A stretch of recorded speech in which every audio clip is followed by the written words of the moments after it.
What's going on MySpace? We have a video coming for you, a deck profile for a deck I guarantee you've never seen before. Craig, why don't you tell us a little bit about the deck? This deck is, I call it Old Men. It's actually a Ancient Warriors build, which has been super fun.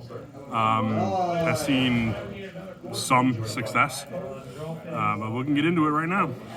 All right, yeah, let's start off with the monsters. All right, first thing we got, triple copies, Ancient Warriors, Masterful Sun Move. When you, oops, sorry, edit that out. I don't edit these. Oh, that's fair. Sun Move searches any other Ancient Warrior. It sends your Ancient Warrior spells to do other stuff. It's the three of. It's like the best normal summon in the deck. If you don't have that one, we do have our Ancient Warrior Liu Zhuan. It's got some protection effects built in. It's not as good as Sun Move for the deck, but like that's all you got. That's all you got. Zhu Kong, one copy here. That's all you need. When you search it by the effect of an Ancient Warrior's monster, it special summons itself. Really important to get into your link plays. We have 3 copies of Rebellious Lu Fang, aka Traitorous Horseboy. It's got a quick effect pop. It's big as hell. Special summons itself when you have the highest attack Ancient Warriors monster on the field, and you probably will. The newest addition to the deck, we have Ancient Warrior Savage Don Ying. When this card is summoned, you can add a level 7 or higher Ancient Warriors monster or an Ancient Warrior spell trap from your deck to your hand. It is also a taxman if you have a level 7 or higher Ancient Warrior on the field. Usually you will go him, search him, and then make your opponent pay 400 to do anything. That always feels good. And we have Valiant Zhang Dai. We're running 2 copies of this guy. He basically special summons himself if you control 2 or more Ancient Warriors. He has a wind attribute, which is important for the link plays. His effect to get multiple attacks has never really come into play because of a little bit of package we're playing later. He's just an extender. He's a wind monster. He's 2700, large. Then we have the Dex Cyber Dragon, the Ancient Warriors Loyal Guan Yun. If your opponent is the only one who controls monsters, you special summon them. If they control more monsters, you can blow one up. And the last Ancient Warrior monster we have in this deck is the Fearsome Zhang Yuan. It is a battle trap, basically. During damage calculation, you make your opponent's monster lose 1,000, and anytime a card is destroyed while it's on the field, you can destroy another card.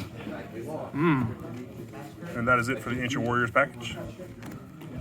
So that's all the old men, you would say. That's all of the old men, yes. The what oldest comes of up? men. What do you have in the deck to support these old men? A wheelchair? No, we got monsters. We are running 6 different Kaiju, along with 3 copies of Interrupted Kaiju Slumber.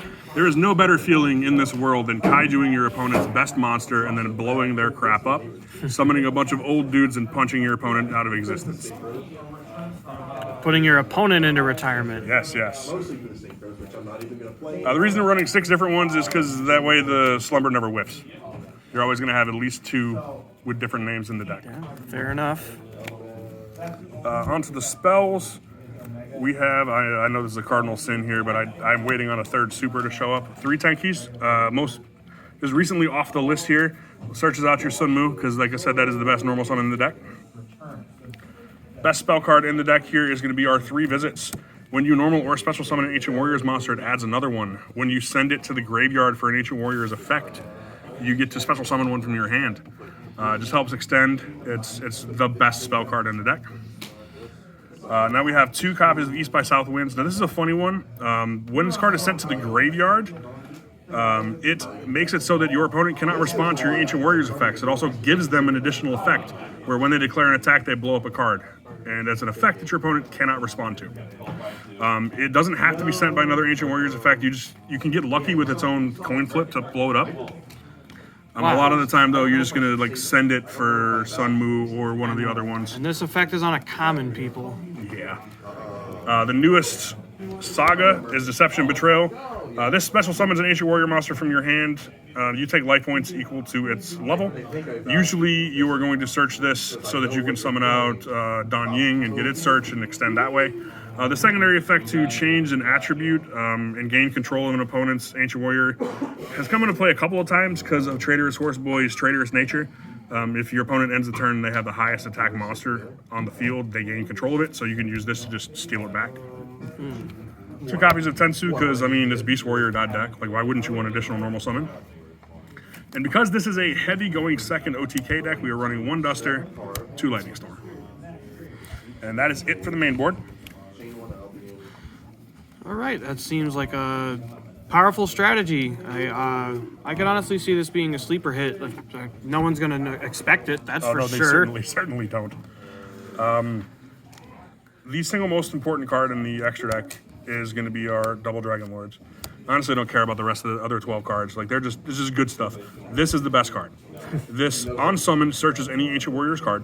It is a quick effect bounce that sends your Ancient Warriors cards from the field or from the hand for cost, which can trigger stuff like, I've triggered a 3 visits to my opponent's turn to drop out a Taxman and just lock them out of playing stuff.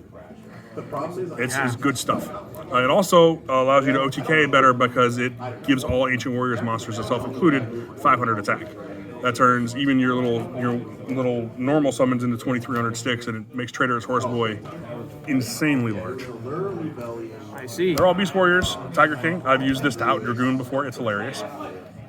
Abyss Dweller because it's like a tier format. There's no reason not to. Bagusi because it's hilarious. We are running, like I said, everything in the main board is that we're going to be linking off is Beast Warrior.